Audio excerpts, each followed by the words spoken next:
فوزیہ کی مستانی چال کے ساتھ فوزیہ باجی ایک مضبوط اور کافی ہارڈ جسم کی مالک تھی۔ حالانکہ آنے پر اماں بہت خوش ہوئیں اور ان کو دیکھ کر کہنے لگی، آپا اس دفعہ آپ بڑے دنوں بعد آئی ہو۔ اماں کی بات سن کر خالہ کہنے لگی، میں تو پھر بھی گاہے بگاہے تم سے ملنے کے لیے آ جاتی ہوں، لیکن تم نے تو ہمارے ہاں نہ آنے کی قسم کھائی ہے۔ خالہ کی بات سن کر اماں تھوڑا سا شرمندہ ہو گئیں اور ان سے بولی، ایسی کوئی بات نہیں ہے آپا، کیا کروں، گھر کے کام کاج اور بچوں سے فرصت ہی نہیں ملتی۔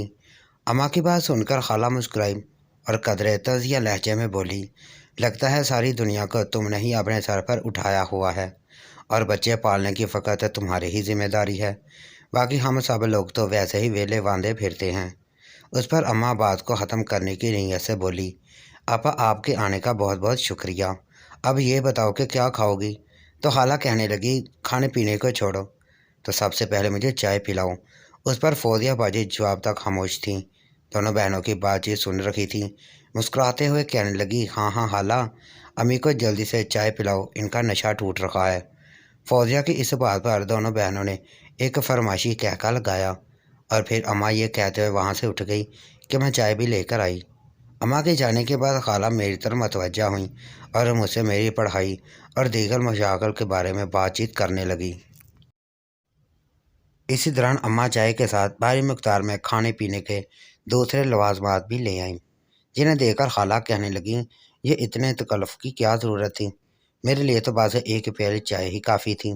اس پر اماں مسکراتے ہوئے کہنے لگی، آپا یہ تکلف میں نے آپ کے لیے تھوڑی کیا ہے، یہ ساری چیزیں تو میں اپنی پیاری سی بانجی فوزیہ کے لیے لائی ہوں۔ چائے پینے کے بعد اماں اور خالہ برتنوں کو اٹھا کر کچن میں لے گئیں اور وہاں اماں کے ساتھ بیٹھ کر باتیں کرنے لگیں۔ مجھے ہوم ورک کرتے دیکھ کر فوزیہ بھی ان کے پیچھے کچن میں چلی گئی۔ جب میں ان سے تھوڑی دور بیٹھ کر اپنا ہوم ورک کر رہی تھی، اتنے میں باہر سے بھائی بھی آ گیا اور آتا ہی خالہ کو سلام کرنے کے بعد اس نے فوزیہ کے ساتھ گپ شپ شروع کر دی۔ پھر وہاں سے اٹھ کر میرے پاس آ کر بیٹھ گیا اور میری طرف دیکھتے ہوئے کہنے لگا، آج تو بال بال بچے تھے۔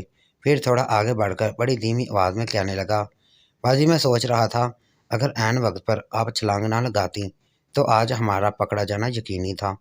بھائی کی بات سنتے ہی میری آنکھوں کے سامنے دن والا سارا منظر گھوم گیا اور پھر وہ منظر یاد آتے ہی میری ریڑھ کی ہڈی میں ایک سنسناہٹ سی دوڑ گئی۔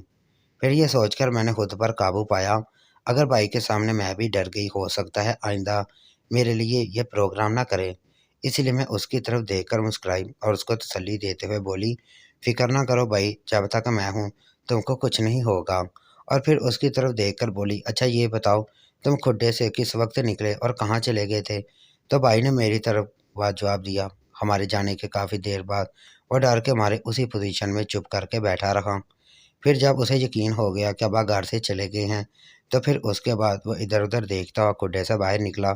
ڈر کے مارے وہ سیڑھیوں سے نیچے اتر کر گھر نہیں آیا، بلکہ اپنی چھت پھلانگتے ہوئے چاچے کے گھر اتر گیا اور پھر وہاں سے باہر چلا گیا۔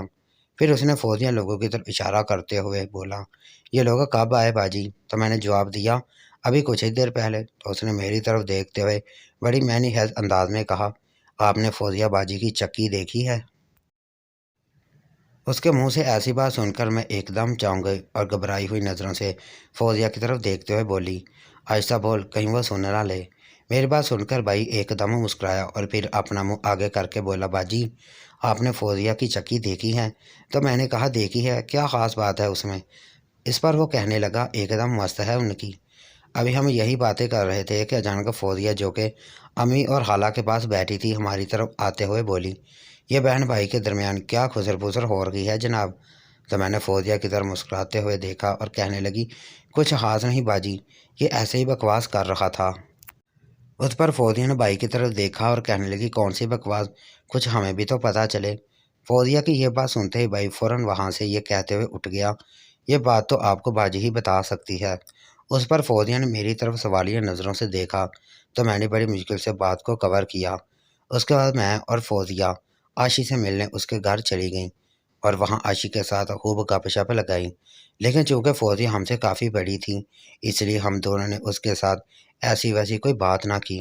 اس کی اگلی قسط دیکھنے کے لیے ہمارے اس چینل کو لازمی سبسکرائب کریں۔ شکریہ۔